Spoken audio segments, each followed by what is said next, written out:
গ্রামবাসীদের হর্ষধ্বনি আর আলহামদুলিল্লাহ শব্দের মাঝে নোভার মনে হচ্ছিল তার চারপাশের পৃথিবীটা দুলে উঠছে। যে গ্রাম্য সহজ সরল রীতিকে সে শ্রদ্ধা করত, আজ সেই রীতি তার গলায় ফাঁস হয়ে দাঁড়িয়েছে।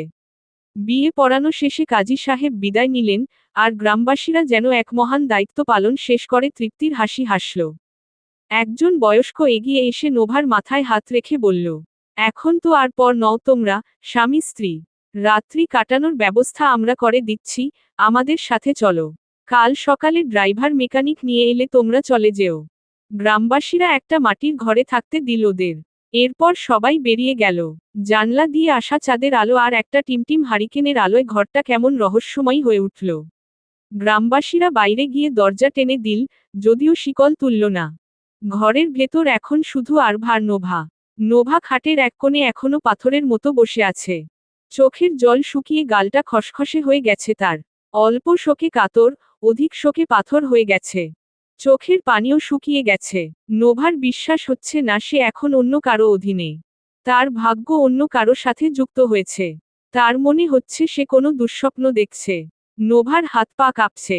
কষ্টে তার বুক ফেটে যাচ্ছে। নোভা মেনে নিতে পারছে না তার আর মীরের কথা ভাবারও অধিকার নেই। সে শুধু মীরের হয়ে থাকতে পারল না। সে না চাইলেও মীরের জায়গা অন্য কাউকে দিতে হচ্ছে। আজ এই জায়গায় তার আর মীরের থাকার কথা ছিল কিন্তু নেই।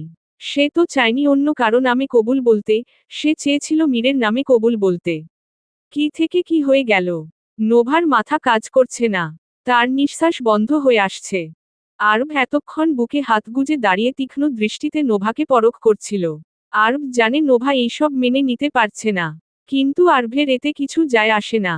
আরব যেন মহাকাশ জয় করে ফিরেছে। সে আয়েশ করে কোটটা খুলে আলমারির এক কোণে ঝুলিয়ে রাখল।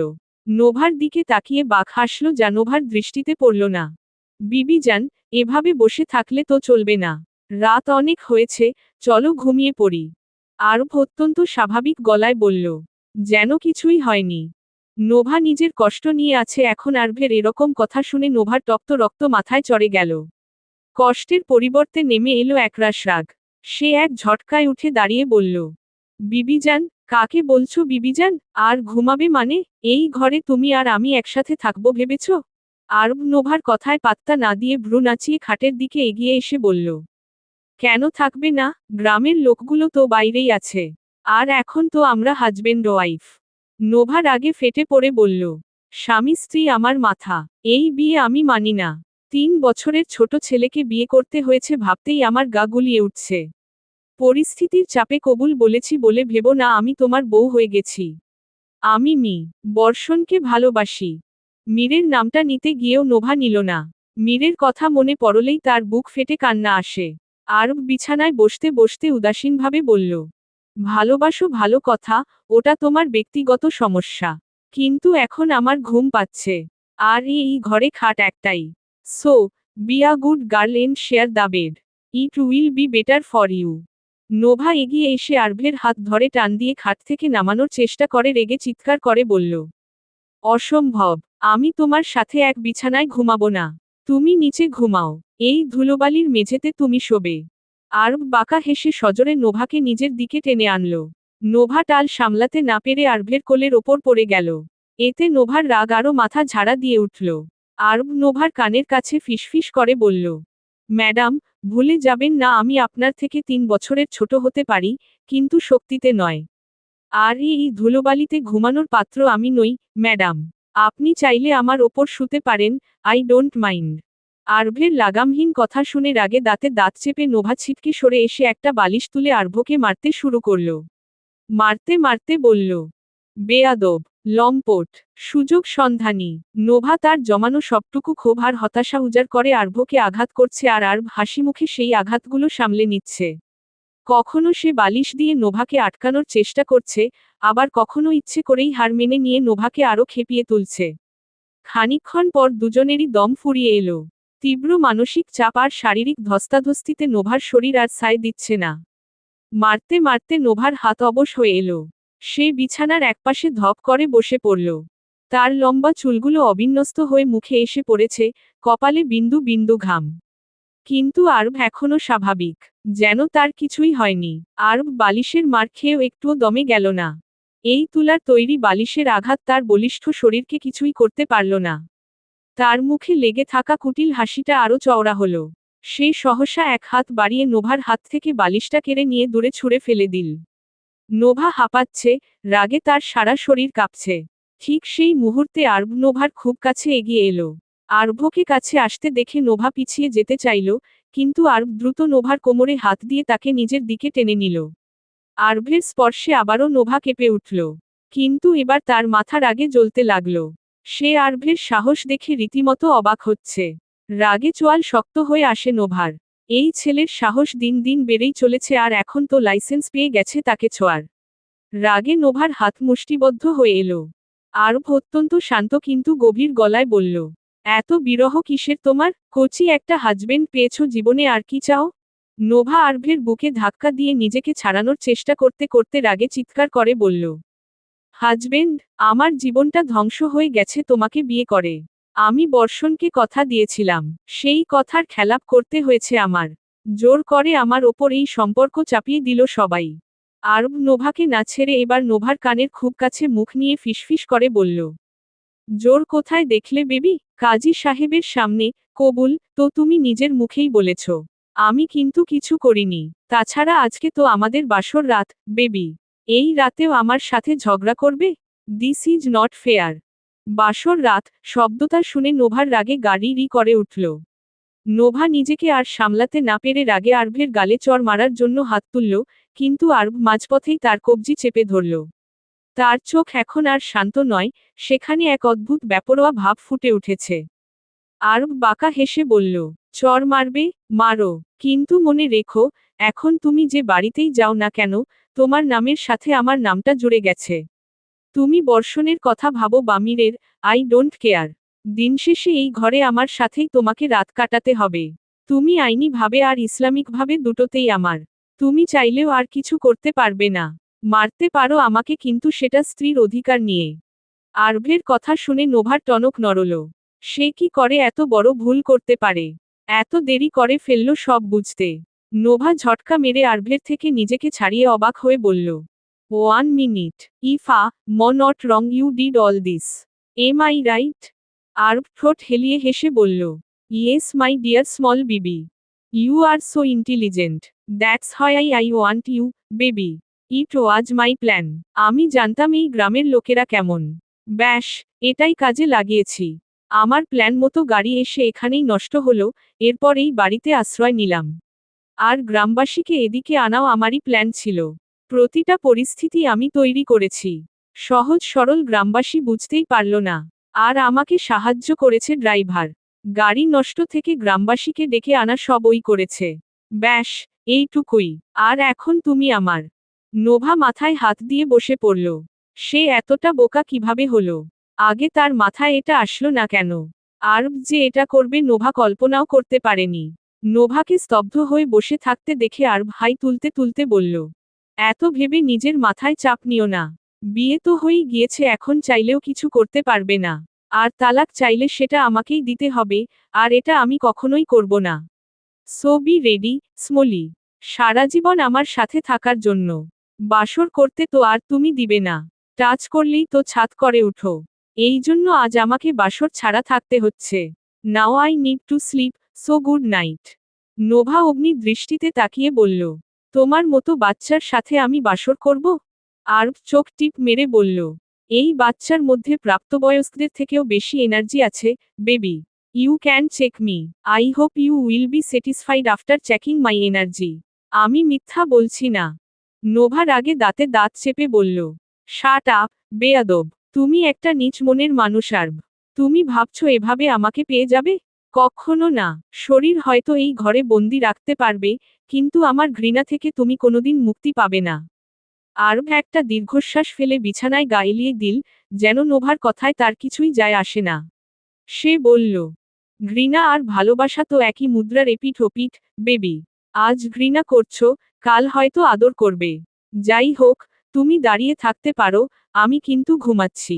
তবে হ্যাঁ, মেঝেতে শোয়ার চিন্তা মাথা থেকে ঝেড়ে ফেলো। আমি আমার বিবিজানকে কষ্ট দিতে চাই না। আরব শুয়ে পড়ল। নোভা সেদিকে কটমট দৃষ্টিতে তাকিয়ে ঘরটার অন্য কোণে গিয়ে দেয়াল ঘেঁষে দাঁড়িয়ে রইল। তার মনে হচ্ছে চারপাশের দেয়ালগুলো তাকে গিলে খেতে আসছে। সারা রাত নোভা এক মুহূর্তের জন্য চোখ বন্ধ করতে পারল না।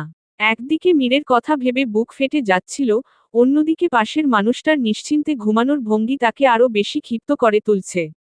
সে জানালার বাইরে তাকিয়ে রইল, যেখানে অন্ধকার চিরে ভোরের আলোর অপেক্ষায় ছিল তার জীবন। রাতের নিস্তব্ধতা যত গভীর হচ্ছে, নোভার মনের অস্থিরতা ততটাই বাড়ছে। জীর্ণ ঘরটির এক কোণে টিমটিম হারিকেনের আলোয় সে দেয়ালে নিজের ছায়া দেখছে। পাশের মানুষটি অর্থাৎ আরব, অত্যন্ত আয়েশ করে শুয়ে আছে। তার চোখে মুখে কোনো অপরাধবোধ নেই, বরং এক ধরনের বিজাতীয় তৃপ্তি। নোভার মনে হলো এর থেকে শান্তির ঘুম আরব কখনো দেয়নি। নোভা খাটের একেবারে কিনারায় বসে জানালার ফাঁক দিয়ে বাইরের অন্ধকারের দিকে তাকিয়ে রইল। তার চোখ ঝাপসা হয়ে আসছে বারবার। নোভার ভাবনায় বারবার মীরের শান্ত মুখটা ভেসে উঠছিল। যে হাতটা মীরের হওয়ার কথা ছিল আজ সেটা আরভের পরানো অদৃশ্য শিকলে বন্দী। নোভা এটা কি করে সহ্য করবে? সে কি মেনে নিতে পারবে তার জীবনসঙ্গী অন্য কেউ? নোভা যতই অস্বীকার করুক, আরব তার স্বামী আর এটাই সত্য। নোভার উপর আরভের সম্পূর্ণ অধিকার আছে। অশ্রুমাখা চোখে একটু পরপর নোভা ফিরে তাকাচ্ছিল ঘুমন্ত আরভের দিকে। আরব ঘুমালে তাকে অনেকটা নিষ্পাপ দেখায়, অনেকটা ছোট বাচ্চাদের মতো। কিন্তু নোভা এখন বুঝতে পারছে এই শান্ত চেহারার আড়ালে কতটা জেদ আর উন্মাদনা লুকিয়ে আছে। নোভা ভেবেছিল তার প্রতি এটা আরভের মোহ। কিছুদিন পর কেটে যাবে, কিন্তু আরভ এত বড় ফাঁদ তৈরি করবে শুধুমাত্র নোভাকে পাওয়ার জন্য নোভা কল্পনাতেও ভাবতে পারেনি। এই উন্মাদকে কিভাবে সামলাবে নোভা? দিন দিন আরভকে নোভার ভয়ঙ্কর লাগছে। নোভার সামনে থাকলে আরভকে এত শান্ত থাকে দেখে কেউ বলতে পারবে না এই 22 বছরের যুবক এতটা ভয়ঙ্কর হতে পারে। নোভা ভাবছে, আরভ কি সত্যিই তাকে ভালোবাসে? নাকি এটা কেবল এক ধরনের অধিকারবোধ বা জেদ? 3 বছরের ছোট একটা ছেলে, যার সাথে আমার কোনোদিন মানসিক মিল হয়নি, তার সাথে আমার জীবনটা জুড়ে গেল? এই চিন্তাটা তাকে কুরে কুরে খাচ্ছিল। চারপাশে ঝিঝি পোকার ডাক আর দূর থেকে ভেসে আসা কুকুরের ডাক নোভাকে মনে করিয়ে দিচ্ছে যে সে বন্দী। তার মনে হচ্ছে যে এই অন্ধকার যেন কোনোদিন শেষ হবে না। মীরের কথা ভেবে নোভা মনে মনে আর্তনাদ করে উঠল। মীর, তুমি কেন সাথে এলে না? তুমি থাকলে আজ এই দুর্ভাগ্যের মুখোমুখি আমাকে হতে হতো না। আমি তোমাকে ছাড়া অন্য কাউকে নিজের জীবনে কল্পনাও করতে পারি না, অথচ আজ আমি নিয়তির এক নিষ্ঠুর খেলায় হেরে গেলাম। কান্না চেপে রাখতে গিয়ে নোভার দম বন্ধ হয়ে আসছে। সে জানালার গ্রিলটা শক্ত করে চেপে ধরল। হঠাৎই নোভার কানে ভেসে এলো কিছু কুকুরের ডাক। ক্রমাগত ডাকটা বাড়ছে। মনে হচ্ছে অজানা কাউকে দেখেছে কুকুরগুলো। কুয়াশাচ্ছন্ন এই নিস্তব্ধ রাতে গ্রামের কুকুরের আর্তনাদগুলো যেন কোনো অশুভ সংকেত বহন করে আনছিল।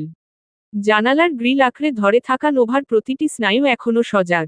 কুকুরগুলোর ডাক নোভার মনে সন্দেহের অবকাশ এনে দিল। নোভা ভাবল একবার বাহিরে গিয়ে দেখবে। কিন্তু আবার ভাবল এত রাতে একা বাহিরে যাওয়া ঠিক হবে না। কিন্তু নোভার মন কিছুতেই স্থির হলো না। শেষ পর্যন্ত সিদ্ধান্ত নিল একবার গিয়ে দেখে আসবে কুকুরগুলো ডাকছে কেন এভাবে। যেই ভাবা, সেই কাজ। নোভা একবার ঘুমন্ত আরভের দিকে তাকালো। আরভের গভীর নিঃশ্বাসের শব্দে বুঝতে নিশ্চিত হলো সে ঘুমে আচ্ছন্ন। নোভা আর না ভেবে আরভের ঘুম ভেঙে যাবে বলে পা টিপে টিপে দরজা খুলে বাইরে বেরিয়ে এল। বাইরে বেরিয়ে আসতেই শীতের শিরশিরে বাতাস তার শরীরে কাটা দিয়ে উঠল। নোভা নিজেকে একটু গুটিয়ে নিল। তার গায়ে লেদার জ্যাকেট আর জিন্সের প্যান্ট আছে বলে বেশি শীত প্রভাব ফেলল না। কুকুরের ডাক এখনও শোনা যাচ্ছে। নোভা এবার সামনে এগোতে লাগলো কুকুরের ডাকগুলো অনুসরণ করে। সে মেঠো পথ ধরে কিছুটা এগোতেই ঝোপঝাড়ের ওপাশে সে আবছা আলো দেখতে পেল। আলোর উৎস খোঁজার জন্য নোভা আরেকটু এগিয়ে গেল। এগিয়ে যেতেই দেখতে পেল বড় রাস্তার ধারে স্টার্ট বন্ধ করে রাখা একটা বিশাল পণ্যবাহী ট্রাক। ট্রাকের চারপাশে 2 জন লোক নিচু স্বরে কথা বলছে। তাদের পরনে কালো উইন্ডাব্রেকার আর মাথায় মাংকি টুপি। নোভা লোকগুলোকে তীক্ষ্ণ চোখে পরখ করে নিল। এরা তো গ্রামের সাধারণ মানুষ নয়। দেখে সেটা মনে হচ্ছে না। এরা কারা তাহলে? কোনো কোম্পানির লোক? কিন্তু এত রাতে কোন কোম্পানি তাদের পণ্য আনবে? এই লোকগুলোকে দেখেও সুবিধার মনে হচ্ছে না। নোভা হঠাৎই দেখল লোকগুলো একটা মেয়েকে জোর জবরদস্তি করে গাড়িটিতে উঠাচ্ছে। মেয়েটির হাত মুখ বাঁধা। এগুলোর মধ্যে একটা লোক বলে উঠল, দ্রুত কর, গ্রামের লোক দেখে ফেললে সমস্যা হয়ে যাবে। নোভার আর বুঝতে বাকি রইল না লোকগুলো মেয়েটাকে অপহরণ করছে। নোভা কি করবে ভেবে পেল না। এখন আরভকে বা গ্রামবাসীকেও ডাকতে পারবে না, এতক্ষণে লোকগুলো চলে যাবে। নোভারই এখন কিছু করতে হবে। নোভা আর কিছু না ভেবে নিজেই এগিয়ে গেল ব্যক্তি দুটির সামনে। এরপর হুঙ্কার দিয়ে বলে উঠল, কি হচ্ছে এখানে? কথাটা বলতেই মুহূর্তের মধ্যে অন্ধকার চিরে একটি শক্তিশালী এলইডি টর্চের আলো সরাসরি নোভার চোখে এসে পড়ল। নোভা চোখ ধাঁধিয়ে যাওয়ার আগেই শুনতে পেল কর্কশ চিৎকার, এই মেয়েটাকেও তুলে না, মেয়েটা বেঁচে গেলে সবাইকে আমাদের ব্যাপারে বলে দিবে। কথাটা শুনে নোভা বাঁকা হেসে বলল, সাহস থাকালে ছুঁয়ে দেখা আমাকে। একটি লোক নোভাকে ধরার জন্য এগিয়ে এলো। নোভা সাথে সাথে পাশ থেকে একটি গাছের চিকন ডাল নিয়ে ব্যক্তিটির মাথায় আঘাত করল। ব্যক্তিটি চিৎকার করে উঠল ব্যথায়। এটা দেখে দ্বিতীয় ব্যক্তিটিও নোভাকে মারার জন্য এগিয়ে গেল। নোভা দ্বিতীয় ব্যক্তিটির পেটে জোরে এক লাথি দিয়ে রেগে বলল, ছেড়ে দে মেয়েটিকে। মেয়েটা ভয় কুকড়ে এক সাইডে দাঁড়িয়ে আছে। ব্যক্তি দুটোকে এমনভাবে মেরেছে যে মাটিতে শুয়ে কাতরাচ্ছে। একটি ব্যক্তি বলল, এই মেয়ে, আমাদের কাজে নাক গলাস না, তোর জন্য ভালো হবে না। আমাদের বসকে চিনিস না তুই? নোভার আগে দাঁতে দাঁত চেপে ব্যক্তিটির মুখ পা দিয়ে পিষতে পিষতে বলল, আমি তোদের বসকে চিনলে তোর বসকে আর কেউ চিনার অবস্থায় থাকবে না। কথাটা বলে নোভা পেছনে ফিরে মেয়েটির দিকে যেতে নিলে হঠাৎই পেছনে থেকে জোরে কেউ নোভার মাথায় আঘাত করে। সাথে সাথে নোভার মাথা থেকে রক্ত বাহির হতে শুরু করে। মাথায় তীব্র আঘাত আর প্রচণ্ড আতঙ্কে নোভার চোখের সামনে পৃথিবীটা দুলতে লাগল। নোভা শেষ চেষ্টা হিসেবে উঠে দাঁড়ানোর চেষ্টা করতেই একজন আবারও তার মাথায় ভারী কিছু দিয়ে আঘাত করল। মুহূর্তের মধ্যে নোভার চোখের সামনে পৃথিবীটা অন্ধকার হয়ে এলো। নোভার চোখ ঝাপসা হয়ে আসে ধীরে ধীরে। নোভা মাটিতে লুটিয়ে পড়ে সাথে সাথে। চোখ বন্ধ হওয়ার আগে নোভার চোখের সামনে আরভের ঘুমন্ত চেহারা আর মীরের হাসি মাখা চেহারাটা ভেসে উঠল। নোভা আবেশে চোখ বুজে নিল। আজই হয়তো তার শেষ দিন। নোভাকে অজ্ঞান হওয়ার পর নোভাকে আঘাতকারী ব্যক্তিটি বাকি দুই ব্যক্তির উদ্দেশ্য বলল, তোরা দুইজন মিলে একটা মেয়েকে সামলাতে পারিস না? বস জানলে তোদের জ্যান্ত কবর দিয়ে দিবে। ব্যক্তি দুটি কোনোমতে উঠে বলল, মেয়েটার ফাইটিং স্কিল ভালো দাঁড়ি, নিমেষে 3-4টে ছেলেকে মেরে শুইয়ে দিতে পারবে। এখন মেয়েটাকে কি করব আর প্রশ্ন চিহ্ন। বাকি মেয়েগুলোর সাথে পাচার করে দিব। এসেছিল আমাদের কাজে বাধা দিতে। এখন চল, কিছুক্ষণ পরই সকালের আলো ফুটবে, কেউ দেখলে সমস্যা হয়ে যাবে। লোকগুলো নোভাকে চ্যাংদোলা করে ট্রাকের ভেতরে ছুঁড়ে ফেলে দিল। ট্রাকটি স্টার্ট নিল এবং নিস্তব্ধ রাতের বুক চিরে গ্রামের মিঠো পথ ছেড়ে অজানার উদ্দেশ্যে ধাওয়া করল। ভোরের আলো ফুটতেই আরভের ঘুম ভেঙে গেল। আরভের মনে হলো সে খারাপ কোনো স্বপ্ন দেখেছিল। আড়মোড়া ভেঙে পাশে তাকালো আরভ। কিন্তু পাশে নোভাকে না দেখে আরভের ভ্রু যুগল কুঁচকে এলো। আরভ ঘরের চারপাশে তীক্ষ্ণ চোখ বুলিয়ে বলল, আমার ঘাড় তোত্তারা বউ গেল কোথায়? বাহিরে গিয়ে শুয়ে পড়ল নাকি? বিশ্বাস নেই ম্যাডামের। আরব বিরক্তি ভঙ্গিতে গায়ে কোটটা জড়িয়ে বাহিরে বেরিয়ে গেল। বাহিরে বেরিয়ে দেখতে পেল কালকের সেই লোকগুলো। তাদের দেখে আরব গম্ভীর কণ্ঠে বলল, আমার বউকে কোথায় লুকিয়ে রেখেছেন? গ্রামবাসীরা অবাক হয়ে একে অপরের দিকে তাকালো। তারা তো মাত্রই এলো। আরভের কোনো কথা তারা বুঝতে পারছে না। একজন গ্রামবাসী বলে উঠল, কি বলছো বাবা, আমরা তো মাত্রই এলাম। এবার আরভের কুচকানো ভ্রু সোজা হলো। সে গম্ভীর কণ্ঠে বলল, আশেপাশে ওকে দেখেছেন? গ্রামবাসীরা না বলল। কোথাও তারা দেখেনি নোভাকে। আরভের মনে এবার সন্দেহ দানা বাঁধল। একটু ভেবে বিড়বিড় করে বলল, না, আমার বউ তো পালানোর মানুষ না। সাথে থেকে তোত্তারামি করবে তবুও পালাবে না। গেল কোথায় বউটা? মিন নাকি কি ওইটার শোকে চলে গেল নাকি? বাস্টার্ড, মরার পরও শান্তি দিচ্ছে না। আরভ আর এক মুহূর্ত দেরি করল না। বেরিয়ে গেল নোভাকে খুঁজতে। এই আজানা, অচেনা জায়গায় নোভা কোথায় যাবে? কোনো বিপদ হলে? আরভ আন্দাজ করতে পারল নোভা রাতেই বেরিয়েছে। এটা ভাবতেই আরভের চোয়াল শক্ত হয়ে এলো। রাগ হলো নোভার প্রতি। সামনে পেলে কয়েকটা থাপ্পড় দিবে ঠিক করল। পরে মনে পড়ল তার বউ তার থেকে 3 বছরের বড়। গায়ে হাত দেওয়া যাবে না। নয়তো কেটে কুচি কুচি করে তার মাংস তাকেই খাওয়াবে। সিনিয়র বিয়ে করে আরভের হয়েছে এই এক জ্বালা। রাগ হলে মারতেও পারে না, উল্টো তাকে থাপ্পড় খেতে হয়। আরভের নিজের প্রতিই আফসোস হলো। আফসোস করতে করতে আরভ অনেক জয়াগায় খুঁজল কিন্তু কোথাও পেল না। গ্রামের এই দিকটা সম্পূর্ণ নীরব। যে কোনো কিছু হতে পারে। আরভের বুক কাঁপছে। আরভ সহ গ্রামবাসীরা পুরো বাড়ি, এমনকি গ্রামের সমস্ত বাড়িতেও খুঁজে দেখল, কিন্তু নোভার কোনো চিহ্ন নেই। তখনই একজন গ্রামের মধ্যবয়স্ক লোক এসে বলল, কালকে আমি মেয়েটাকে বাহির হতে দেখেছিলাম। দেখলাম ওই মাঠের দিকে যাচ্ছিল। ওই জায়গাটা ভালো না, গ্রামের বেশিরভাগ মানুষ সেখানে যায় না। কয়েকদিন পর পরই কুকুরের ডাক শোনা যায়। এই জন্য কেউ ওদিকে যেতে চায় না। পাশেই পুরনো জমিদার বাড়ি, সেখানে যাওয়া গ্রামবাসীদের নিষিদ্ধ। রহস্যময় জায়গাটা। কথাটা শোনা মাত্র আরব এক মুহূর্ত দেরি করল, গ্রামের সেই মেঠো পথ ধরে আর পাগলের মতো ছুটতে লাগলো। এতক্ষণ সে বিষয়টা হালকাভাবে নিলে লোকটির কথা শুনে তার মাথায় আকাশ ভেঙে পড়ল। নোভা নিজ থেকে কোথাও গেলে এতক্ষণে ফিরে আসার কথা। গ্রামবাসীরা এতক্ষণে পাশের গ্রামেও খোঁজ নিয়েছে, কিন্তু কোথাও কেউ নোভাকে দেখেনি। শিশির ভেজা ঘাসে আরভের পায়ের ছাপ পড়ছে ঠিকই, কিন্তু যার পায়ের ছাপ সে খুঁজছে, তার কোনো চিহ্ন নেই। কয়েক ঘন্টা আগেও যে মানুষটা এই ঘরেই ছিল, সে কি তবে কুয়াশার মতো বাতাসে মিলিয়ে গেল? এই তীব্র শীতেও আরভের কপালে বিন্দু বিন্দু ঘাম জমতে শুরু করেছে। তার মনে হলো কাল রাতের সেই প্রশান্তিটা আসলে ছিল ঝড়ের আগের স্তব্ধতা। দুশ্চিন্তার বিষাক্ত সাপ আরভের মগজে দংশন করছে প্রতিনিয়ত। প্রতিটি সেকেন্ড যেন এক একটি যুগের মতো ভারী হয়ে উঠছে তার কাছে। আরব গ্রামের পুকুর পাড়, মেঠো পথ, এমনকি ঝোপঝাড়ের আড়ালেও খুঁজে দেখল।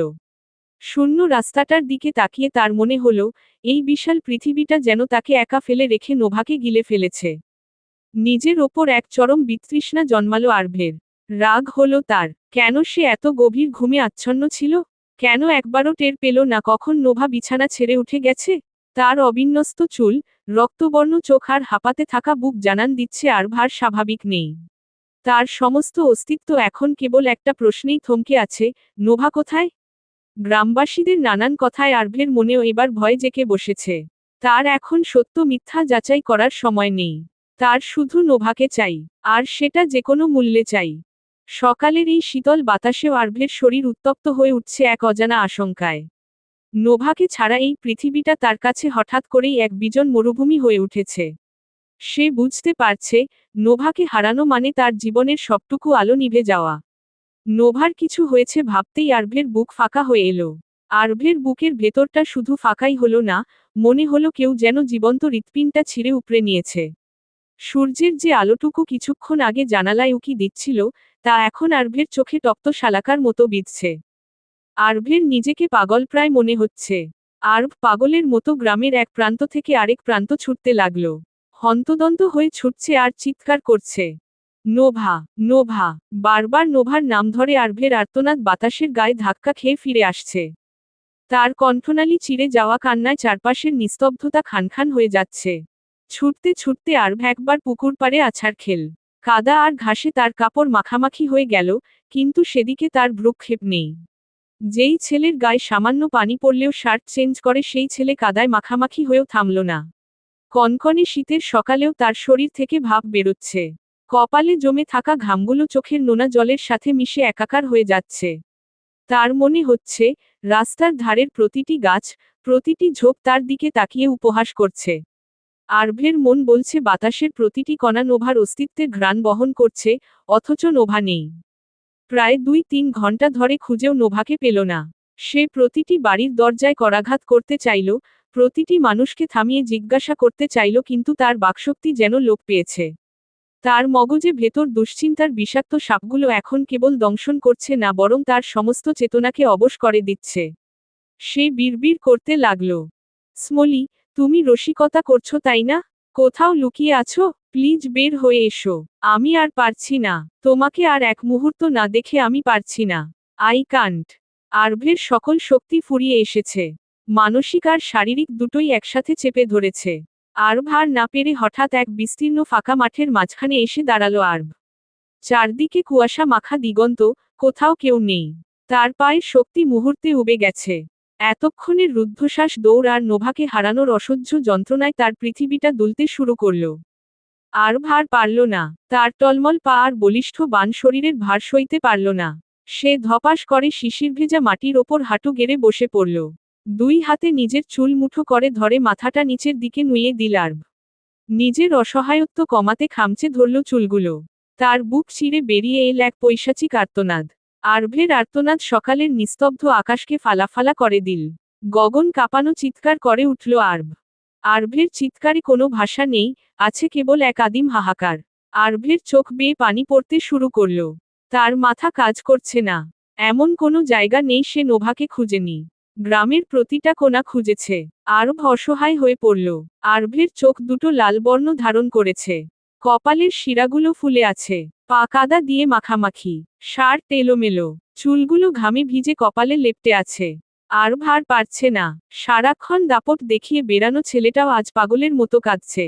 সহসা মাঠের ধুলোমাখা মাটিতে কপাল ঠেকিয়ে আরব ডুকরে কেঁদে উঠল। হাত মুষ্টিবদ্ধ করে একের পর এক মাটিতে আঘাত করতে লাগল। মাটিও হার মেনে নিল আরবের শক্তির কাছে। আরব মাটিতে আঘাত করতে করতে পাগলের মতো বলতে লাগল, I want her, I want her. আরভকে দেখে যে কেউ এখন ভয় পাবে। আরভকে উম্মাদের মতো লাগছে, যার সামনে কেউ গেলে সাথে সাথে সে তার জীবনের মায়া ত্যাগ করবে। গ্রামবাসী আর ড্রাইভার ভয়ে চুপচাপ দাঁড়িয়ে আছে। সবাই আরভের পাগলামি দেখছে। কেউ এগিয়ে আসার সাহস পাচ্ছে না। আরভের কান্নার বেগ বাড়তে লাগল। হঠাৎই আরব তার চোখ থেকে লেন্সগুলো খুলে ফেলল, যেগুলো তার চোখকে ঝাপসা করে দিচ্ছিল।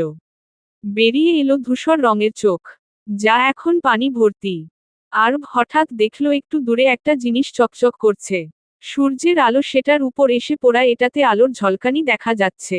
আরব টলমলে পায়ে কোনোমতে উঠে সেই জায়গায় পৌঁছালো। পৌঁছাতেই সে দেখল এক জায়গায় ধস্তাধস্তির চিহ্ন আর ঘাসের ওপর রক্ত। সকালের স্পষ্ট আলোয় ঘাসের ওপর ছোপ ছোপ রক্ত দেখে আরবের বুকটা ধক করে উঠল। তার কপালে চিন্তার ভাঁজ গভীর হল। আরব সামনে পড়ে থাকা ব্রেসলেটটা উঠালো। আরব তীক্ষ্ণ চোখে ব্রেসলেটটা পরখ করতেই দেখতে পেল সেটা ইংরেজি অক্ষরে খোদাই করে লিখা, নোভমিয়ার। লেখাটা দেখেই আরবের আর বুঝতে বাকি রইল না এটা নোভার। এই ব্রেসলেটটার জন্যই নোভা সেদিন এত পাগলামি করেছিল। তার মানে নোভা এখানেই ছিল। কিন্তু রক্ত, নোভার রক্ত ভাবতেই আরবের মাথা ঝিম ধরে এলো। সে পাগলের মতো চারপাশ দেখতে দেখতে ঝোপের আড়ালে ট্রাকের চাকার দাগ দেখতে পেল। আরব বুঝতে পারল, নোভা অনেক বড় একটি বিপদে পড়েছে। আরব অগ্নিদগ্ধ চোখে বলল, এই শাহরিয়ার আরভভান মির্জার জিনিসে হাত দেওয়ার শাস্তি পেতে হবে। পেতে হবে সবাইকে। বলেই আরব পাশে দাঁড়ানো ড্রাইভারের থেকে তার ফোনটা নিয়ে দ্রুত কাউকে কল করে বলল, আমার জন্য হেলিকপ্টার পাঠাও, এজ শোন এজ পসিবল দাঁড়ি। মাম্মাকে বল আমি বলেছি। আরভের কণ্ঠস্বরে এখন আর কেবল হাহাকার নেই, সেখানে জায়গা করে নিয়েছে হিমশীতল এক জেদ। হেলিকপ্টারের জন্য নির্দেশ দিয়েই সে সেই রক্তাক্ত ঘাসের দিকে তাকালো। রক্তগুলো যতবার দেখছে আরভের ধূসর চোখের মণি দুটো আগুনের গোলকায় পরিণত হচ্ছে। তার মাথায় আগুন জ্বলছে। আরব মাথা বাঁকিয়ে ভয়ঙ্কর কণ্ঠে বলল, যদি নোভার শরীর থেকে এক বিন্দুও রক্ত ঝরে তাহলে তোরা যেই হোস না কেন একেকটার শরীর এক বিন্দু রক্তও আমি থাকতে দিব না। I promise. 40 মিনিটের মধ্যেই আকাশের নিস্তব্ধতা চিরে যান্ত্রিক গর্জন শোনা গেল। দিগন্ত রেখা ছাপিয়ে আরভের পার্সোনাল হেলিকপ্টারটি গ্রামের সেই বিস্তীর্ণ মাঠের ওপর নেমে এল। গ্রামের মানুষগুলো ভয় এবং বিস্ময় দূরে সরে দাঁড়ালো। তারা কল্পনাও করতে পারেনি, যাকে তারা সাধারণ এক পথযাত্রী ভেবেছিল, তার ক্ষমতা কতখানি। আরব ন্যানোসেকেন্ড দেরি না করে হেলিকপ্টারে উঠে গেল। Dash dash. সকাল গড়িয়ে দুপুর ছুঁই ছুঁই মিসেস সানায়াকে অনেকবার কল করেও আরব পেল না। ড্রাইভারের কাছে আর কারো নাম্বারও নেই। বাধ্য হয়ে শহরে ফিরে আরব মির্জা ম্যানশনে প্রবেশ করল আরব রূপেই। সে এবার আর তার মুখ লুকালো না। তার মাথা থেকে এই কথা বেরিয়ে গেছে। সমস্ত গার্ডরা অবাক চোখে তাকিয়ে রইল আরবের দিকে। সবাই এটা ভেবে অবাক হলো, আজান শাহরিয়ারের ছেলে মির্জা ম্যানশনে কি করছে। এই দেশে বেশিরভাগ মানুষই আজান শাহরিয়ারকে চিনে, সাথে আরভকেও। গার্ডগুলো প্রথমে ঢুকতে না দিলে আরব একটাকে মেরে শুইয়ে দিয়ে চেঁচিয়ে বলল, এই শাহরিয়ার আরভভান মির্জাকে আটকানোর সাহস তোদের কিভাবে হয়। আরভের এই ভয়াবহ রূপ দেখে সবাই আতকে সরে যায়। আরব এক মুহূর্ত দেরি না করে ভেতরে চলে যায়।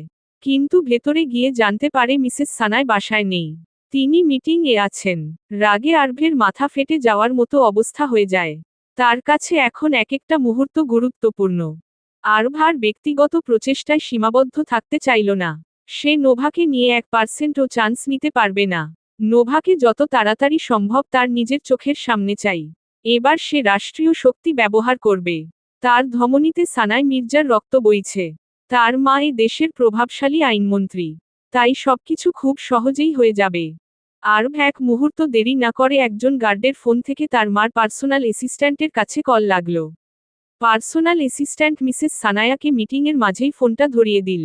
ওপাশ থেকে কল রিসিভ হতেই আরব কোনো ভনিতা না করে গম্ভীর ও আদেশসূচক কণ্ঠে বলল, মাম্মা, আমার বউকে কেউ তুলে নিয়ে গেছে।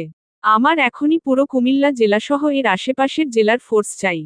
সানা মির্জা ছেলের কণ্ঠের কম্পন আর জেদ মুহূর্তেই অনুভব করলেন। তিনি জানেন, আরব শান্ত থাকলে যতটা ধীরস্থির, ক্ষেপে গেলে ততটাই প্রলয়ঙ্করী। তিনি এটা বুঝলেন না আরব বউ কাকে বলছে। কিন্তু তিনি এখন সেটা জিজ্ঞেস করার সঠিক মুহূর্ত মনে করল না। তিনি ওপাশ থেকে শুধু বললেন, তুই চিন্তা করিস না, আধা ঘন্টার মধ্যে সব ব্যবস্থা করছি। আরবের এই আধা ঘন্টাও তর সইছে না। তার নোভাকে এখনই চাই।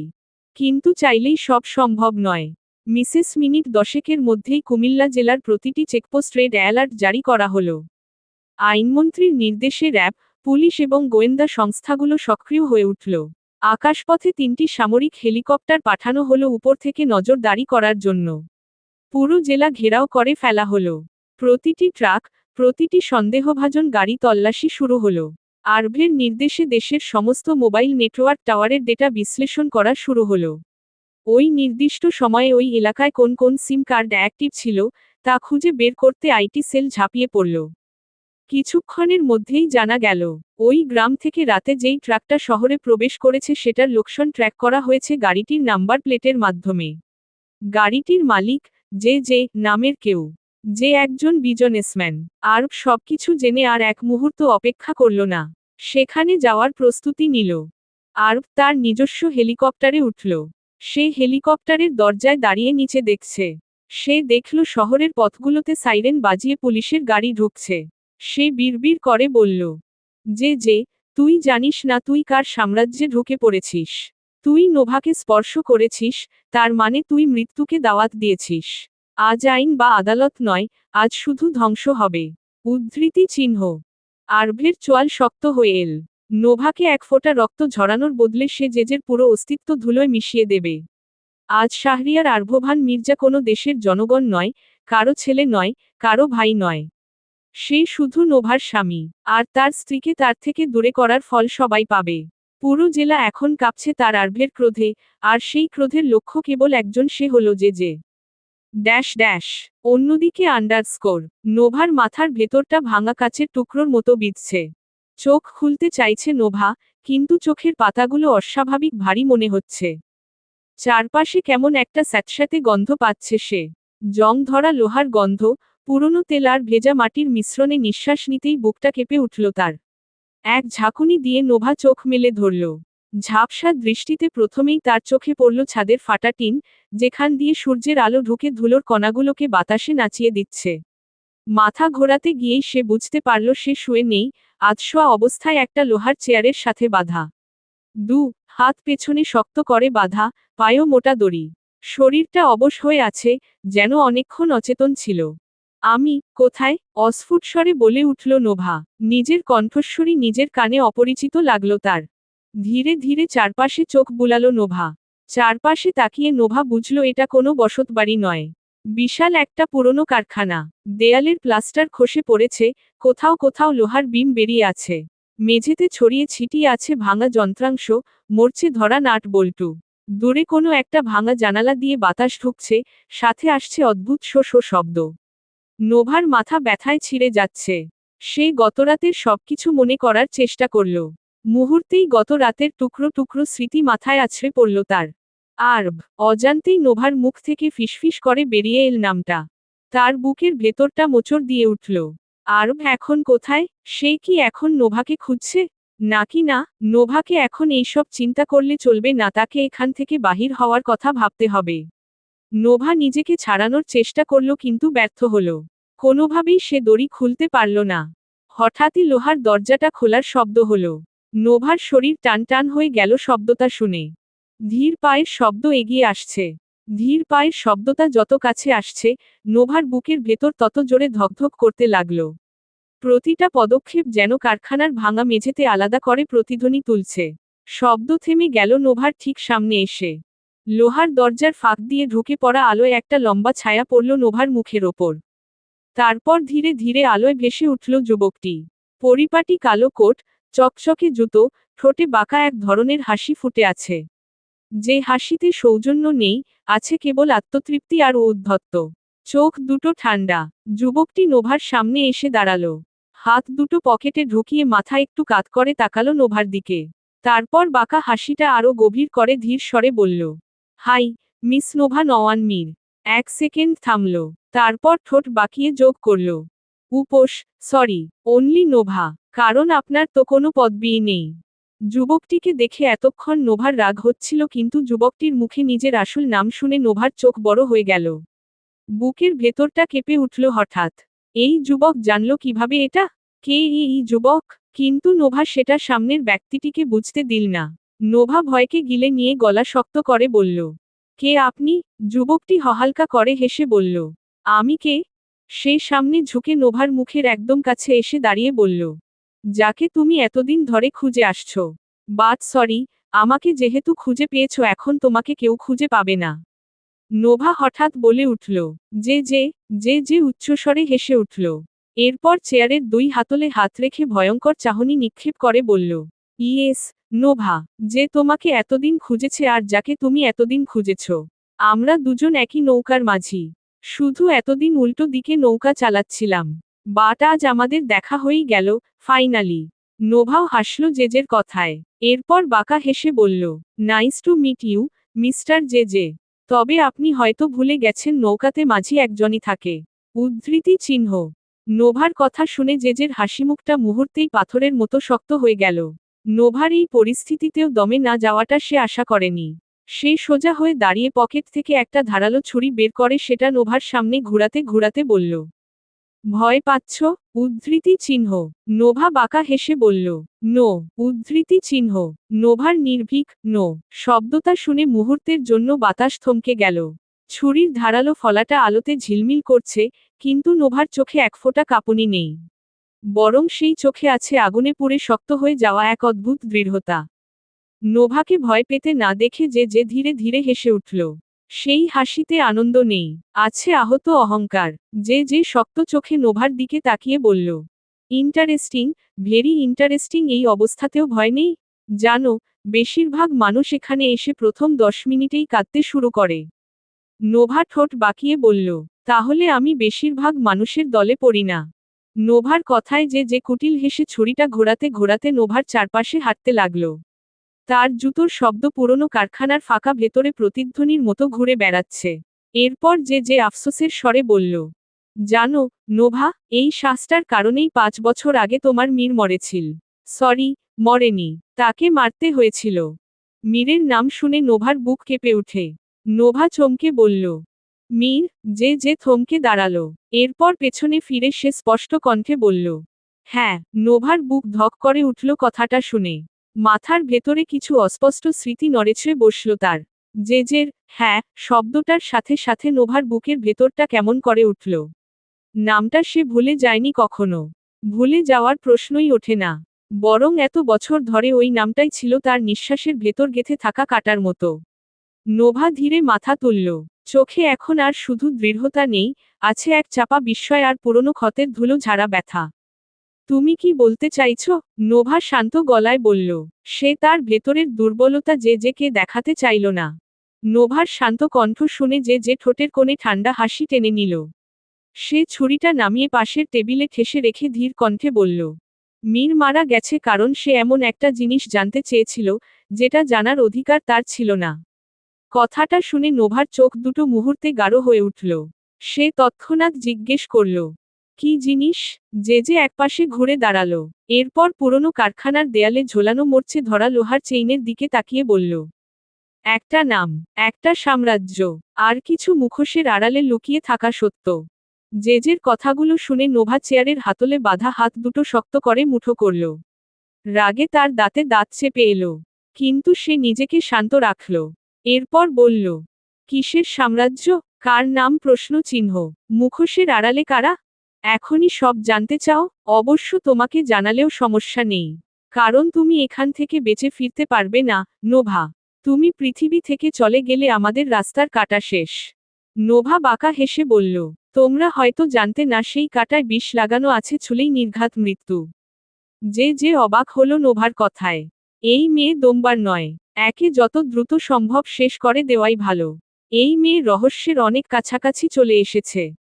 যে বাঁকা হেসে বলল, সরি, নোভা, তুমি অনেক জেনে গেছো।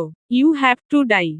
কথাটা বলে যে এক মুহূর্ত দেরি করে না পাশের টেবিল থেকে ছুরিটা নিয়ে সাথে সাথে নোভার পেটে ঢুকিয়ে দেয়। কিন্তু নোভা কিছুই করতে পারে না হাত পা বাঁধা থাকার কারণে। ব্যথায় নোভার চোখ থেকে পানি বেরিয়ে আসে। ছুরিটা ঢুকে যাওয়ার মুহূর্তে নোভার শরীরটা কেঁপে উঠল। শ্বাস আটকে এলো তার। চারপাশটা ঝাপসা হয়ে গেল। যে আবার এক পা পিছিয়ে ছুরিটা টেনে নিল। তার চোখে নিশ্চিত বিজয়ের ছায়া দেখা যাচ্ছে। গেম ওভার, যে ঠান্ডা গলায় বলল। নোভা মাথা নিচু করে পড়ে রইল। তার নিঃশ্বাসের শব্দ ধীরে ধীরে ক্ষীণ হয়ে এলো। অন্তত তাই মনে হলো জেজের। সে আর একবার নোভার দিকে তাকিয়ে বাঁকা হেসে নিশ্চিন্ত ভঙ্গিতে ঘুরে দরজার দিকে হাঁটতে শুরু করল। নোভার মুখ দিয়ে রক্ত পড়তে থাকে। তার চোখ দুটো এখনো জ্বলছে। নোভা রক্তমাখা মুখ নিয়েই হাসল। এরপর তির্যক হেসে বলল, এই নোভা নওয়ান মীরের গেম কখনো ওভার হয় না। যে আমি তোকে না মেরে মরব না। তোদের এক একটারকে নিজের হাতে শেষ করব আমি। নোভার অন্তিম উচ্চারণটি যখন জেজের শ্রবণে আছড়ে পড়ল, তার চঞ্চল পদক্ষেপ সহসা স্থবির হয়ে গেল। জেদে বিস্ময় দৃষ্টিতে পেছনে ফিরে তাকালো নোভার দিকে। দেখল নোভার অবস্থা করুণ। তবুও হার মানছে না। জেজের করুণা হলো নোভার জন্য। যে তড়িৎ গতিতে এগিয়ে এলো। নোভা এখনো চেয়ারে এলিয়ে আছে। অবসন্ন দেহে প্রাণের স্পন্দন ক্ষীণ হলেও নোভার চোখের তারায় জ্বলছিল এক অনির্বাণ শিখা। যাতে যাতনার নীল দহন আছে কিন্তু পরাজয়ের কোনো ছায়া নেই। নোভা ভাঙ্গবে তবুও মোচকাবে না। নোভার অবস্থা দেখে যে ওষ্ঠপ্রান্তে এক চিলতে তাচ্ছিল্যের হাসি ফুটিয়ে বলল, ভয় করে লাভ নেই। তোমার আয়ুষ্কাল আর দীর্ঘ নয়। নোভা একটি সুদীর্ঘ শ্বাস টেনে শান্ত কণ্ঠে বলল, ভুল করছিস। আমি থাকি বা না থাকি, তোর মৃত্যু হবেই। নোভার এত আত্মবিশ্বাসী কথা শুনে মুহূর্তেই জেজের চোখে সংশয়ের মেঘ ঘনীভূত হল। সে অস্ফুট স্বরে শুধাল, কে মারবে আমায়? কার কত বড় সাহস? নোভা আখিপল্লব নিমিলিত করে পুনরায় জেজের দিকে চাইল। তার চাউনিতে এক গভীর স্থিরতা প্রকাশ পাচ্ছে। রক্তমাখা মুখে নোভা রহস্যময় হেসে বলল, মীর নিঃসঙ্গ ছিল না, আর না আমি নিঃসঙ্গ। ঠিক সেই মুহূর্তে জীর্ণ কারখানার নির্জনতা খানিক দূরে এক গুমগুম শব্দ শোনা গেল। কোনো ভারী ইঞ্জিনের আর্তনাদ স্পষ্ট শোনা গেল। শব্দটা খুব সন্নিকটে না হলেও এর অস্তিত্ব অস্বীকার করার উপায় নেই কারো। শব্দ শুনে যে সচকিত হয়ে কান পাতল। তার স্বরে পূর্বের সেই দম্ভ হারিয়ে গেছে। সেখানে এখন কেবলই শঙ্কা নেমে এসেছে। আমাকে বিভ্রান্ত করছো? থমথমে গলায় বলল যে। নোভা ম্লান হেসে বলল, তুমি বিভ্রান্ত হচ্ছ? নোভার পাল্টা কথায় যে চুপ হয়ে গেল। আসলেই সে বিভ্রান্ত হয়েছিল। কিছুক্ষণের জন্য সেই ভগ্ন স্তূপের মাঝে পিনপতন নীরবতা নেমে এল। কেবল হিমেল বাতাসের দীর্ঘশ্বাসের শব্দ ছাড়া আর কিছুই শোনা যাচ্ছে না। নীরবতা ভেঙ্গে যে দাঁতে দাঁত চেপে হিসহিসিয়ে বলল, তুমি জানো না কার বিরুদ্ধে এই মরণ খেলায় নেমছ? নোভা নির্বিকার স্বরে প্রত্যুত্তর দিল, মরণ খেলায় যেহেতু নেমেছি, হয় মেরে খেলা জিতব নয়তো নিজেই মৃত্যু বরণ করব। যে বুঝতে পারল নোভা তাকে কথার জালে ফাঁসাচ্ছে। এটা বুঝতে পেরেই যে আর সময়ক্ষেপণ করল না। দ্রুতপদে প্রস্থান করল সে। রুদ্ধ দ্বারের কর্কশ শব্দ দীর্ঘক্ষণ ধরে কারখানার শূন্যতায় প্রতিধ্বনিত হতে লাগল। ভেতরে নোভা এখন সম্পূর্ণ একা। সে অতি কষ্টে মাথা কাত করল। দড়ি খোলার চেষ্টা করল কিন্তু পারল না। নোভার মনে হলো আজই তার শেষ দিন। তার চোখ বন্ধ হয়ে আসছে। নোভা অস্ফুট স্বরে ফিসফিস করে বলল, মীর, আমি হেরে যাচ্ছি। হঠাৎই হেলিকপ্টারের শব্দ শোনা গেল দাঁড়ি। শব্দটা এবার আরো গাঢ় হল। হেলিকপ্টারের একটানা ঘরঘর শব্দটা নোভার কানে ঝাপসা হয়ে আসছে। বাতাসের ঝাপটায় কারখানার ভাঙা টিনের চালটা আর্তনাদ করে উঠছে বারবার। নোভার শরীরটা এখন সীসার মতো ভারী হয়ে গেছে। পেটের ক্ষতটা থেকে উষ্ণ রক্ত চুইয়ে পড়ে তার কালো শার্টটা ভিজিয়ে দিচ্ছে। কারখানার মরচে ধরা দরজাটা সশব্দে ভেঙে পড়ল। এক ঝলক তীব্র আলো এসে বিঁধল নোভার চোখে। সেই আলোর ভেতরে দৌড়ে আসা একটা অবয়ব সে দেখতে পেল। নোভা আধখোলা চোখে বুঝতে পারল এটা আরব। আরব নোভার অবস্থা দেখে পাগলের মতো দৌড়ে এসে দড়ির বাঁধন খুলতে খুলতে বলল, তোমার কিছু হবে না। আরবের কণ্ঠস্বর ভাঙা ভাঙা আর উৎকণ্ঠায় ভরা। নোভা উত্তর দিতে চাইল, কিন্তু তার গলা দিয়ে কেবল একটা অস্ফুট গোঙানি বেরিয়ে এল। পুরোপুরি চোখ বন্ধ হওয়ার আগে নোভার চোখের সামনে ভেসে উঠছে, যখন মীর তাকে শেষবারের মতো বলেছিল, জিততে থেকো নোভা, হারতে শিখো না। আরব নোভার সামনে হাঁটু গেড়ে বসল। তার দুহাত দুটি কাঁপছে। নোভার রক্তাক্ত অবস্থা দেখে আরবের চোয়াল শক্ত হয়ে উঠল। চোখ দুটো ভিজে এল মুহূর্তেই। নোভা চোখ খোলো, আমি এসে গেছি, কিচ্ছু হবে না তোমার, আমি হতে দেব না, উৎকণ্ঠা হয়ে বলতে লাগলো আরব। আরব দ্রুত তার গায়ের জ্যাকেটটা খুলে নোভার ক্ষতের ওপর চেপে ধরল রক্ত বন্ধ করার জন্য। নোভা খুব কষ্টে একবার চোখের পাতা মেলল। ঠোঁটের কোণে রক্তমাখা এক চিলতে হাসি। সে অতি কষ্টে আরবের হাতটা খামচে ধরল। তার ফিসফিসে কণ্ঠে শুধু এটুকুই বের হল, যে ওকে যেতে দিও না আরব। মীরের খুনি। সব হবে নোভা, সব হবে। আগে তোমাকে এখান থেকে বের করি। কাপা কাপা কণ্ঠে বলল আরব। আরব নোভাকে দ্রুত পাজাকোলা করে নিল। আরব যখন নোভাকে কোলে তুলে নিল, তখন তার মনে হচ্ছিল সে কোনো রক্তমাংসের মানুষকে নয়, বরং নিজের অস্তিত্বের টুকরোকে আঁকড়ে ধরে আছে। নোভার কালো শার্টটা এখন লালচে কালো হয়ে গেছে, আর সেই রক্তের উষ্ণতা আরবের হাতে তপ্ত সীসার মতো বিঁধছে। নোভা, কথা বলো, আমার দিকে তাকাও, বিচলিত হয়ে বলতে লাগলো আরব। সে পাগলের মতো নোভার ঠান্ডা হয়ে আসা গাল দুটো নিজের কপালে ঘষতে লাগলো। তার দুচোখ দিয়ে অজান্তেই জল গড়িয়ে পড়ছে, কিন্তু তার দৃষ্টিতে এখন ফুটে উঠেছে এক ভয়ঙ্কর উন্মাদনা। সে হেলিকপ্টারের দিকে দৌড়াতে দৌড়াতে একবার কারখানার অন্ধকারের দিকে তাকালো। তার চোখ লাল হয়ে এলো। সে বিড়বিড় করে বলল, যদি নোভার কিছু হয়, তবে এই শহর আমি জ্বালিয়ে দেব। কেউ বাঁচবে না। যে সাম্রাজ্যের এক একটা ইট আমি গুঁড়ো করে দেব নিজের হাতে। হেলিকপ্টারের ভেতরে আরব নোভাকে নিজের বুকে চেপে ধরে আছে। তার শার্ট নোভার রক্তে ভিজে একাকার। আরব বারবার চিৎকার করছে হেলিকপ্টার তাড়াতাড়ি চালানোর জন্য। আরবের চিৎকারে পাইলট সর্বোচ্চ গতিতে হেলিকপ্টারটি শহরের প্রাইভেট হাসপাতালের দিকে নিয়ে যাচ্ছে। আরব বারবার নোভার নাড়ি পরীক্ষা করছে। প্রতিবার স্পন্দন একটু ক্ষীণ মনে হলেই তার কলিজা শুকিয়ে যাচ্ছে। স্মলি, চোখ খোলো, আমার জন্য না হলেও অন্তত মীরের জন্য চোখ খোল। আমার উপর এত অভিমান করে থেকো না। আরব নোভার গাল চাপড়ে বলতে থাকলো। হঠাৎই নোভার হাতটা নিস্তেজ হয়ে ঝুলে পড়ে। কিন্তু তার আঙুলগুলো এখনো আরবের শার্টের কলার শক্ত করে চেপে ধরে আছে। যেন শেষ নিঃশ্বাস পর্যন্ত সে কিছু একটা আঁকড়ে থাকতে চায়। নোভার রক্তাক্ত অবস্থা দেখে আরবের চোখ বেয়ে পানি পড়তে থাকে। সে পাগলের মতো নোভাকে জোরে ধরিয়ে কাঁদতে থাকে। হাসপাতালের ছাদে হেলিকপ্টার পৌঁছানোর সাথে সাথেই আরব নোভাকে পাজাকোলে করে ছুটতে থাকে হসপিটালের ভেতরে। আগে থেকেই সবকিছু ঠিক করে রেখেছে মিসেস সানায়ার অ্যাসিস্ট্যান্ট। আরব চিৎকার করে ডাক্তারকে ডাকতে থাকে। নার্সরা দৌড়ে আসে। ট্রলি করে নোভাকে অপারেশন থিয়েটারে নিয়ে যাওয়ার সময় আরব তার হাতটা এক মুহূর্তের জন্যও ছাড়েনি। কিন্তু দরজার সামনে আসতেই নার্সরা তাকে আটকে দিল। তাকে আটকে দেওয়ায় আরব চোখ লাল করে রেগে বলল, আপনাদের সাহস কি করে হয় আমাকে আটকানোর? নার্সরা ভয় পেয়ে যায় আরবের ব্যবহারে। দুজন ছেলে নার্স আরবকে ধরে রাখে। এরপর বাকি দুজন নোভাকে ভেতরে নিয়ে যায়। নোভার রক্তমাখা হাতটা আরবের হাত থেকে ছুটে যায়। আরব সেটা দেখে চিৎকার করে ওঠে। নোভা, আরবকে বাইরে আটকে দেয় নার্সরা। দরজার কাছের ওপাশে নোভাকে নিয়ে যাওয়ার দৃশ্যটা দেখে আরব নার্সগুলোকে এক ঝটকায় সরিয়ে দিয়ে দেয়ালে একটা সজোরে ঘুষি মারে। তার হাত ফেটে রক্ত বের হতে থাকে, কিন্তু সেই ব্যথার চেয়ে নোভার পেটের ক্ষতের যন্ত্রণা তাকে বেশি দহন করছে। অপারেশন থিয়েটারের লাল আলোটা জ্বলে উঠতেই আরবের মনে হলো তার পৃথিবীটা হঠাৎ অন্ধকার হয়ে গেছে। তার সাদা শার্টটা নোভার রক্তে লাল হয়ে আছে। সেই রক্ত এখন শুকিয়ে কালচে হয়ে আসছে। নোভার অবস্থা চোখের সামনে ভেসে উঠতেই আরবের মনের ভেতরটা বিষাদে ছেয়ে যাচ্ছে। সে দেয়ালে মাথা ঠেকিয়ে দাঁড়িয়ে রইল। তার শরীর কাঁপছে। আরব দেয়াল ঘেঁষে পাথরের মতো বসে রইল। তার চোখের সামনে নোভার রাগী চেহারাটা ভাসছে। নোভাকে কখনো আরব হাসতে দেখেনি। তার সাথে তো কখনোই না। নোভাকে দেখে মনে হতো ওর জীবনে হাসি নামক কোনো বস্তুই নেই। সব সময় রেগে থাকত। আরবের কাছে নোভার এই রাগটাই সবচেয়ে সুন্দর লাগত। আরব ডুকরে কেঁদে উঠে বলল, ফিরে আসো না, থাকতে পারবো না তোমাকে ছাড়া। আরব সেভাবেই বসে রইল। দেখে মনে হলো আরবের মধ্যে কোনো প্রাণ নেই।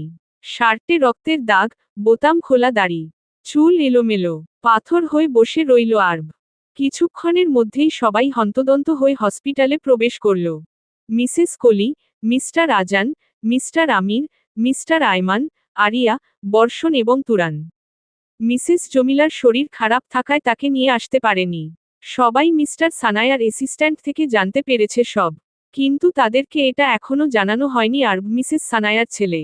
সবাই এসে আরবকে নিষ্প্রভ হয়ে বসে থাকতে দেখল। বর্ষণ কাজে ছিল। যখনই এটা জানতে পেরেছে পাগলের মতো দৌড়ে এসেছে। বর্ষণের চোখ বেয়ে পানি পড়ছে। নোভা বর্ষণের জীবনে কি সেটা শুধু বর্ষণই জানে। বর্ষণের জীবনের অর্ধেক জুড়ে নোভা আর বাকি অর্ধেক জুড়ে তার মায়ের বসবাস। আজ সেই জীবনের এই অবস্থা বর্ষণ কিভাবে মেনে নিবে? অপারেশন থিয়েটারের বাইরের করিডোরে এখন শ্মশানের নিস্তব্ধতা নেমে এসেছে। আরভকে চুপচাপ বসে থাকতে দেখে বর্ষণ টলতে টলতে গিয়ে আরভের সামনে দাঁড়ালো। আরভের শার্টের নোভার রক্ত দেখে ওর বুকটা ফেটে যাচ্ছে। নোভা কতটা আঘাত পেয়েছে ভাবতেই বর্ষণের চিৎকার করে কাঁদতে ইচ্ছে করছে। বর্ষণ আরভকে ঝাঁকিয়ে ধরে কাপা গলায় জিজ্ঞেস করল, নোভা কেমন আছে? আরভ, কথা বল, কিভাবে হলো সব? কিন্তু আরভ কোনো উত্তর দিল না। শূন্য দৃষ্টিতে মেঝের দিকে তাকিয়ে রইল সে। আরভের অবস্থা দেখে বর্ষণ বুঝতে পারল নোভার অবস্থা খারাপ। বর্ষণের চোখ বেয়ে অঝরে পানি পড়ে যাচ্ছে। বর্ষণ কাপা কাপা গলায় বলল, আমি পারলাম না, মীর। আমি পারলাম না তোর আমানতকে রক্ষা করতে। আমি কি নিয়ে বাঁচব, মীর? তোর পর নোভাই তো ছিল আমার সব। খোদার কি সেটাও সহ্য হলো না? কথাগুলো বলে বর্ষণও দেয়ালে পিঠ ঠেকিয়ে ফুপিয়ে কেঁদে উঠল। আরিয়ার চোখ বেয়েও পানি পড়ছে। শেষ দিন নোভার সাথে বলা কথাগুলো মনে করে আরিয়ার বুক ফেটে যাচ্ছে। সে অনেক খারাপ ব্যবহার করেছিল নোভার সাথে। কিন্তু নোভার জন্য বর্ষণের হাহাকার দেখে আরিয়া বুঝতে পারল ওদের বন্ধুত্বের গভীরতা। মিস্টার আমির, মিস্টার আজান আর মিস্টার আয়মান একে অপরকে সান্ত্বনা দেওয়ার ভাষা হারিয়ে ফেলেছেন। তারা সবাই স্তব্ধ হয়ে দাঁড়িয়ে আছেন। মিস্টার আমিরও নোভাকে অনেক ভালোবাসেন, শুধু সেটা প্রকাশ করতে পারেন না। মিস্টার আমির নিজেকে শক্ত রাখলেন। তিনি ভেঙে পড়লে সব শেষ হয়ে যাবে। করিডোরের এক কোণে আরিয়া আর তুরান পাথরের মতো দাঁড়িয়ে আছে। আর মিসেস কলি কাঁদছেন। এই কয়েকদিনে নোভার সাথে সবার সম্পর্কটাই অনেক গাঢ় হয়েছিল। কিছুক্ষণ পর ডাক্তার বেরিয়ে এলেন। তার মুখমণ্ডল গম্ভীর। ডাক্তারকে দেখে সবাই এগিয়ে গেলেন। মিস্টার আমির সহ সবাই জিজ্ঞেস করল নোভার অবস্থা কি। ডাক্তার দীর্ঘশ্বাস ফেলে বললেন, আই অ্যাম সরি, পেশেন্টের কন্ডিশন খুবই ক্রিটিক্যাল। উদ্ধৃতি চিহ্ন। কথাটা শুনে সবার মধ্যে নিস্তব্ধতা নেমে এলো। রিভো এতক্ষণে এসে পৌঁছেছে দাঁড়ি। বর্ষণী তাকে কল করে জানিয়েছিল। এসে ডাক্তারের কথাটা শুনতেই রিভ থমকে যায়। তারও চোখে জল। রিভ রেগে ডাক্তারের কলার চেপে ধরে বলল, ক্রিটিক্যাল মানে কি? ম্যামের কিছু হবে না। কিসের ডক্টর? আপনারা একজন মানুষকে ঠিক করতে পারছেন না? তুরান টেনে ডক্টরকে রিভের থেকে ছাড়ালো। কিন্তু রিভ এখনো রেগে ডক্টরের দিকে তাকিয়ে আছে। ডক্টর শান্ত কণ্ঠে বলল, কাম ডাউন, বয়। লিভারের খুব কাছে আঘাত লেগেছে এবং প্রচুর ব্লিডিং হয়েছে।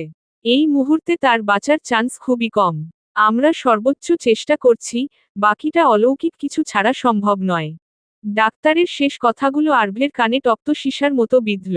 আরভ পাশে থাকা বসার বেঞ্চটিতে জোরে এক লাথি দিয়ে উঠে দাঁড়িয়ে তড়িৎ গতিতে ডাক্তারের গলা চেপে ধরে অগ্নি দৃষ্টিতে তাকিয়ে ফিসফিসিয়ে বলল, আমার নোভার কিছু হবে না। যদি কিছু হয় তাহলে এই পুরো হসপিটালে আগুন জ্বলবে। তুরান, মিস্টার আজান আটকানোর চেষ্টা করল আরভকে। ডক্টর কোনো মতে বললেন, আমাকে মারলেই তাকে বাঁচাতে পারবে না। অবস্থা অনেক বেশি critical. She has no chance to live. ডাক্তারের শেষ কথাটা শুনে আরভ কয়েক পা পিছিয়ে গেল। তার মাথায় যেন আকাশ ভেঙে পড়েছে। বর্ষণ এখনো পাথরের মতো সেভাবেই বসে আছে। তার কাছে পুরো পৃথিবী শূন্য মনে হচ্ছে। ডাক্তারের কথা শুনে রিভো এবার দপ করে বসে পড়ল পাশের বসায় জায়গায়। তার চোখের সামনে নোভার চেহারাটা ভেসে উঠল। রিভ হাতে মাথা ঠেকিয়ে আর্তনাদ করে বলল, তুমি এভাবে যেতে পারো না, নোভা আপু। তুমি তো হার মানার মেয়ে না। ছেলেদের নাকি কাঁদতে নেই, অথচ আজ 3টে ছেলে কাঁদছে একটি মেয়ের জন্য। 3জনেরই বাঁচার একমাত্র অবলম্বন মেয়েটি। এরকম ভাগ্য নিয়ে কেই বা জন্মায়? নোভার পরিবারকে এখনো কিছু জানানো হয়নি। মিস্টার আমিরই জানাতে মানা করেছে। আরভের মাথা কাজ করছে না, কি করবে সে? তুরান আরভকে ধরতে নিলে আরভ ঝটকা মেরে সরিয়ে দিয়ে রেগে বলল, ছুবি না আমায়। আমি তোদের সান্ত্বনা চাই না। নোভাকে চাই আমি। আরভ পাগলের মতো করতে থাকে। নিজের চুল টেনে ধরে চিৎকার করতে থাকে। আশেপাশে থাকা সকল জিনিস ভাঙচুর করতে থাকে। কেউ তাকে থামাতে পারে না। তুরান, রিভ আর বর্ষণ ছাড়া সবাই আরভের এই পাগলামি দেখে থমকে যায়। নোভার জন্য আরভের এরকম পাগলামির মানে কি? নোভা আরভ তো সারাদিন ঝগড়াই লেগে থাকত। একে অপরের সাথে সাপ নেউলের সম্পর্ক যাকে বলে। কিন্তু আরভের এই অবস্থা তো সেটা বলছে না। যেই আরভ জীবনে কারো জন্য এক ফোঁটা চোখের পানি ফালায়নি, সে আজ এরকম পাগলামি করছে। কেউ নিজের চোখে বিশ্বাস করতে পারছে না। আরব কেন নোভার জন্য এরকম করছে? আরবের অবস্থা দেখে মনে হচ্ছে না নোভা বড় বোন বলে এরকম করছে। কারো প্রতি গভীর অনুভূতি না থাকলে কেউ এরকম করতে পারে না। সবার আর বুঝতে বাকি রইল না আরব নোভাকে ভালোবাসে। শুধু ভালোবাসে না উম্মাদ সে নোভার জন্য। মিস্টার আজান আর আরিয়া ছাড়া বাকি তিনজন স্তব্ধ হয়ে গেলেন। বাকি সবার মাথায় আকাশ ভেঙে পড়ল কিন্তু এই অবস্থায় কেউ কিছু বলতে পারল না। অপারেশন থিয়েটারের বাইরের করিডোরে সময় যেন থমকে গেছে। আরবের পাগলামি দেখে উপস্থিত সবাই যখন বিমূঢ়, ঠিক তখনই করিডোরের শেষ প্রান্তে দ্রুত পদশব্দ শোনা গেল। মিসেস সানা হন্তদন্ত হয়ে এগিয়ে এলেন। আরবের বিধ্বস্ত দশা দেখে তার বুকটা কেঁপে উঠল। কিন্তু তিনি নিজেকে সামলে নিলেন। মিসেস সানা বরাবরই শক্ত মনের মানুষ। আরব তার মতোই হয়েছে। সহজে তিনি কখনো কাঁদেন না আর না ভেঙে পড়েন। আরব মাকে দেখামাত্রই আছড়ে পড়ল তার পায়ের কাছে। একজন প্রাপ্তবয়স্ক মানুষের বুকফাটা আর্তনাদে হাসপাতালের শান্ত পরিবেশটা ভারী হয়ে উঠল। সবাই নোভার শোক ভুলে এখন শুধু আরবের বাচ্চাদের মতো পাগলামি দেখছে। আরব মিসেস সানায়ার শাড়ি খামচে ধরে পাগলের মতো কাঁদতে কাঁদতে বলল, মাম্মা, আমার বউ, আমার স্মলিকে এনে দাও মাম্মা। আরবের কণ্ঠস্বর কান্নায় বুজে আসছে। সে আবারও বলল, ওকে ওরা মেরে ফেলতে চাইছে মাম্মা। আমি ওকে কথা দিয়েছিলাম কিছু হতে দেব না। মাম্মা, তুমি তো সব পারো, তুমি আমার স্মলিকে বাঁচাও। এনে দাও না, মাম্মা। আরভকে এই মুহূর্তে একটা ছোট বাচ্চার মতো মনে হলো সবার কাছে যে খেলনা কিনে দেওয়ার জন্য কান্না করছে। ছেলের কান্না দেখে মিসেস সানা নিজের চোখের পানি ধরে রাখতে পারলেন না। ছেলের কান্না দেখে তার শক্ত মনটাও নরম হয়ে এলো।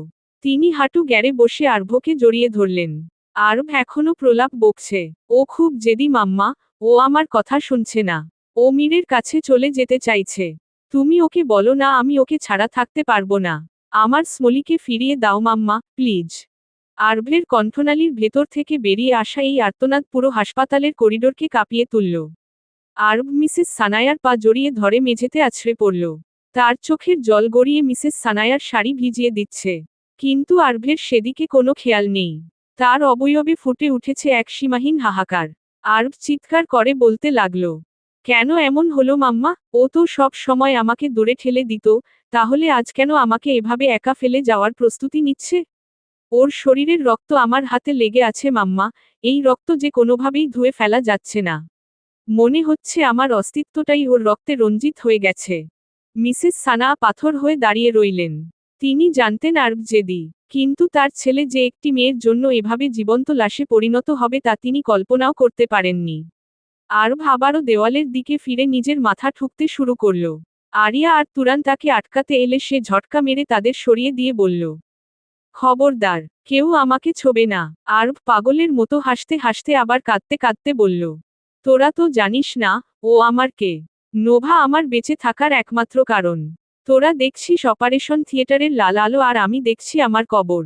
যদি ওই আলো নিভে যায়, তবে আমার হৃদস্পন্দনও থেমে যাবে। তুরান। আরিয়া আর তুরান এগোনোর সাহস পেল না আর। করিডোরে উপস্থিত মিস্টার আমির এবং মিস্টার আইমান একে অপরের দিকে স্তম্ভিত হয়ে তাকিয়ে রইলেন। আরভের মুখে বউ শব্দটা শুনে আমির সাহেবের পা যেন মাটি থেকে সরে যাচ্ছে।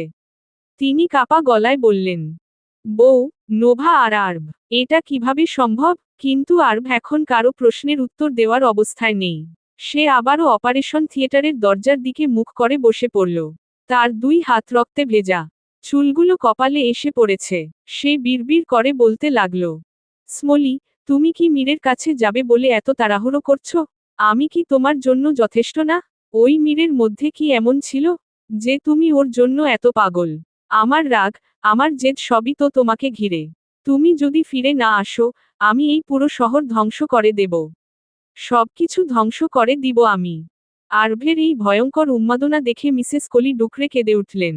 তিনি যে আরভকে বড় করেছেন সেই শান্ত গম্ভীর ছেলেটার এই রূপ তিনি চিনতে পারছেন না। আরভের আর্তনাদ এখন করুণ সুর থেকে এক ধরনের জিঘাংসায় পরিণত হচ্ছে। সে যেন হাসপাতালের দেয়ালে দেয়ালে নোভার অস্তিত্ব খুঁজছে।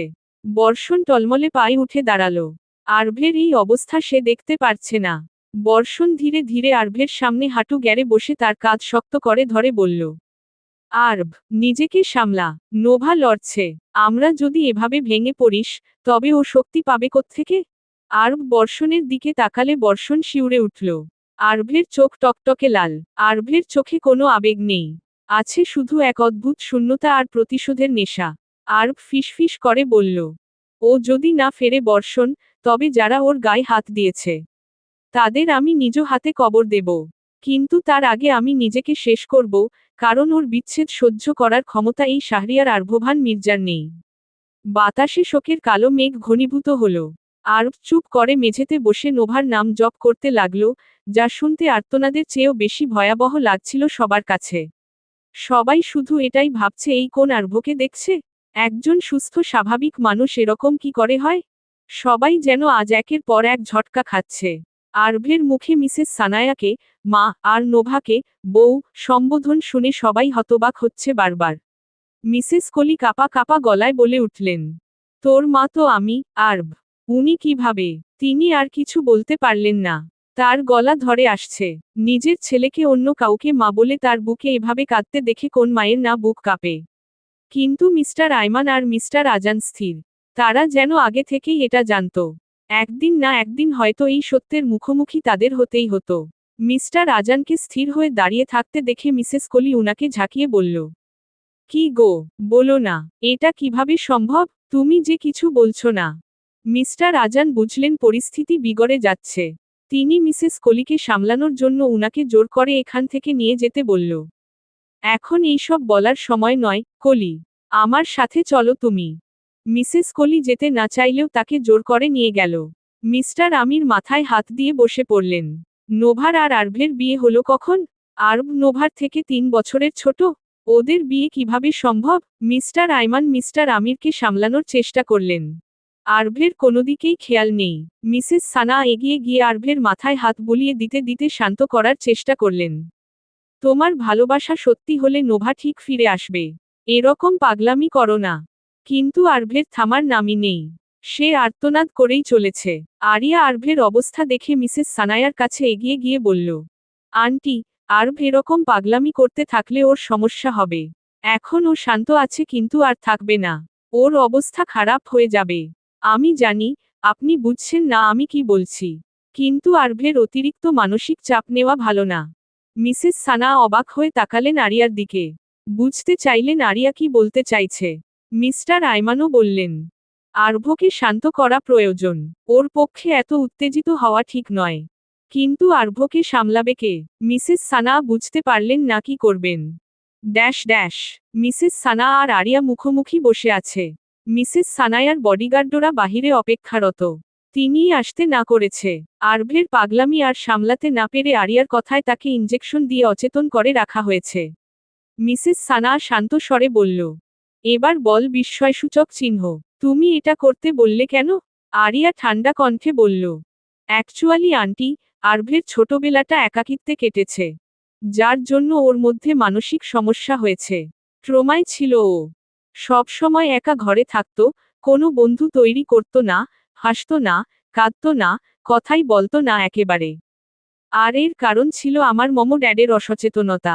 আমার আর আরভের এজ ডিফারেন্স খুব বেশি না, মাত্র 3 বছরের। যার জন্য ড্যাড মমো সবসময় আরভকে সময় দিতে পারত না। আমাকে নিয়েই বেশি মাতামাতি করত। উনি আরভকে বেশিরভাগ সময়ই অবহেলা করত, যদিও তিনি জানতেন আরভ তারই ছেলে। কিন্তু মমের আরভের প্রতি সেই মায়ের টান আসতো না যেটা আমার প্রতি আসতো। একটা বাচ্চা যখন দেখে তার বাবা মা তার থেকে তার ভাই বা বোনকে বেশি ভালোবাসে তখন বাচ্চাটার বিরূপ মনোভাব তৈরি হয়। আর বর্তমানে এটা তো অহরহ ঘটছে। আরভের সাথেও একই ঘটনা ঘটেছে। কিন্তু আমার বাবা মা এটা বুঝতে অনেক দেরি করে ফেলেছিল, যার জন্য আজ আরভের এই অবস্থা। কথাগুলো বলে আরিয়া দীর্ঘ নিঃশ্বাস ফেলল। মিসেস সানা স্তব্ধ হয়ে বসে রইলেন। তিনি ভাবতেই পারছেন না তার ছেলে এত কিছু সহ্য করেছে। আরিয়া আবারও বলল, এখন বুঝছি মম আরভের প্রতি এতটা অসচেতন কেন ছিলেন, কারণ আরভ তো আসলে আপনার সন্তান। মিসেস সানা অবাক হয়ে বললেন, এটা কিভাবে সম্ভব? আরভ জেদি, রাগী, বদমেজাজি, কিন্তু ওকে তো স্বাভাবিক মনে হয়। আরিয়া জোরে এক শ্বাস নিয়ে বলল, আপনি ওর রাগ দেখেননি, আন্টি।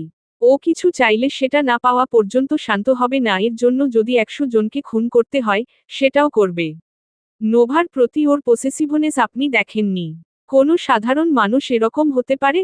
বর্ষণ ভাই নোভার দিকে তাকালেও আরভ রেগে যেত। নিজেকে ক্ষতবিক্ষত করত। এখন বুঝছি সেটা কেন করত। কারণ আরব নোভাকে চায়। নোভার মাঝেই আরব নিজের শান্তি খুঁজে পায়। যেই একাকিত্ব ওকে গ্রাস করেছিল সেটা নোভা দূর করেছে নিজের অজান্তেই। Dash dash. ভেতরে ডাক্তাররা আপ্রাণ চেষ্টা করছে নোভাকে বাঁচানোর। নোভার রক্তচাপ আশঙ্কাজনকভাবে কমে গেছে। ছুরির আঘাতটা গভীরে লেগেছে যার ফলে অনেকটা রক্তক্ষরণ হয়েছে। অচেতন অবস্থায় নোভা যেন এক ঘোরের মধ্যে চলে গেল। সে দেখল কুয়াশাচ্ছন্ন এক প্রান্তরে মীর দাঁড়িয়ে আছে। মীর হাসছে নোভার দিকে তাকিয়ে। মীরের হাসিমাখা মুখের দিকে তাকিয়ে নোভা হাত বাড়িয়ে বলল, মীর, আমি আসছি। নোভার কথায় মীর মাথা নাড়ল। গম্ভীর গলায় বলল, নো, ব্ল্যাক রোজ, ফিরে যাও। তোমার জন্য আরেকজন অপেক্ষা করছে। নোভা শুধু তাকিয়ে রইল। মীরের অস্তিত্ব কর্পূরের মতো উবে গেল। নোভা মীরের দিকে যেতে নিলে পেছনে থেকে কেউ নোভার হাত ধরে নিল। নোভা চমকে পেছনে তাকাতেই দেখল আরভকে। আরভ কাপা কাপা গলায় বলল, ফিরে এসো, স্মলি। হঠাৎ মনিটরের বিপিং শব্দ তীব্র হয়ে উঠল। ডাক্তার চিৎকার করে উঠলেন, পেশেন্টকে রিভাইভ করো, ডিফিব্রিলেটর আনো। ডক্টরা তাদের কাজ করতে লাগল। Dash dash. আরিয়ার কথা শুনে মিসেস সানায়ার বুকের ভেতরটা দুমড়ে মুচড়ে গেল। তিনি অস্ফুট স্বরে বললেন, বাকিটা বলো আরিয়া, ও স্বাভাবিক হলো কি করে? আর কেনই বা তুমি ওকে ইঞ্জেকশন দিয়ে শান্ত করতে বললে? আরিয়া জানালার বাইরের দিকে তাকিয়ে বলতে শুরু করল, আন্টি, আরব যেটাকে আমরা স্বাভাবিক দেখি, সেটা আসলে একটা মুখোশ। ও যখন ক্লাস 6-এ পড়ে, তখন ও পুরোপুরি কথা বলা বন্ধ করে দিয়েছিল। সাইকিয়াট্রিস্টরা বলেছিলেন ও সিভিয়ার ডিপ্রেশন এবং সোশ্যাল ডিট্যাচমেন্ট সিন্ড্রোমে ভুগছে। ওর ভেতরে এক ধরনের আত্মঘাতী প্রবণতা তৈরি হয়েছিল। ও নিজেকে নিজে আঘাত করত। আপনি আজ ওর হাতের রক্ত দেখে আঁতকে উঠেছেন, কিন্তু ওর কৈশোর কেটেছে নিজের শরীরকে ক্ষতবিক্ষত করে। ডক্টররা তখন পরামর্শ দিয়েছিলেন ওকে এমন একটা পরিবেশে রাখতে যেখানে ওর কোনো পিছুটান থাকবে না। মমো আর ড্যাড অপরাধবোধ থেকে ওকে বিদেশে পাঠিয়ে দেন। সেখানে দীর্ঘ চিকিৎসার পর ও নিজেকে সামলে নেয় ঠিকই, কিন্তু ওর ভেতরে এক ধরনের অবসেশন তৈরি হয়। ও যখন কাউকে ভালোবাসে বা নিজের ভাবে তখন তাকে হারানোর ভয়ে ও উন্মাদ হয়ে যায়। নোভার প্রতি ওর এই পাগলামি আসলে সেই পুরনো ট্রমা থেকেই আসা। নোভাকে ও শুধু ভালোবাসে না, নোভা আপু ওর কাছে সেই অস্তিত্ব যাকে হারালে আর ভাবার সেই অন্ধকার কুঠুরিতে ফিরে যাবে যেখানে ও কথা বলতে পারত না। আপনিই তো দেখলেন আর কতটা পাগলামি করছিল। আজ যদি ও নোভার এই অবস্থা নিজের চোখে দেখতে থাকে, তবে ওর নার্ভাস ব্রেকডাউন হতে পারে। ওর ব্রেইন এই চাপ নিতে পারবে না। এজন্যই ওকে শান্ত রাখা জরুরি ছিল। ওর অবস্থা দিন দিন খারাপের দিকে যাচ্ছে, কারণ সাইকিয়াট্রিস্টের কাছেও আর যায় না। আর না ঔষধ খায়। এভাবে চলে থাকলে আরব। কথাটা বলে আরিয়া থামল। সামনে আর কিছু বলতে পারল না। মিসেস সানা উৎকণ্ঠিত হয়ে বললেন, আরব কি? আরিয়া চোখ বন্ধ করে কাপা গলায় বলল, পুরোপুরি সাইকোতে পরিণত হবে। আর সেটা প্রকাশ পাওয়া শুরু হয়ে গেছে। আমরা জানিও না ও আমাদের আড়ালে কি করে বেড়ায়। শান্ত মাথার ব্যক্তি আরব। কাউকে শান্ত মাথায় খুনো করে ফেলতে পারবে। নোভার প্রতি ওর এই অবসেশন কোন পরিণতি ডেকে আনে আই ডোন্ট নো। কিন্তু ভয়াবহ কিছুই ডেকে আনবে যদি না নোভা ওকে সামলাতে পারে। এখন সবকিছু নোভার হাতে। মিসেস সানা হতবাক হয়ে গেলেন আরিয়ার কথা শুনে। মিসেস সানা চোখের জল মুছে নিলেন। তিনি জানতেন মিস্টার আজান আর মিসেস কলি তার সন্তানকে লালন পালন করছেন, কিন্তু তারা যে তার আরভের মনটাকে এভাবে ভেঙে চুরমার হতে দেবেন সেটা তিনি ভাবেননি। নিজের সন্তানকে অন্যের কাছে বড় হতে দেওয়ার যে চরম মূল্য তাকে দিতে হচ্ছে, তা তিনি আজ হাড়ে হাড়ে টের পাচ্ছেন।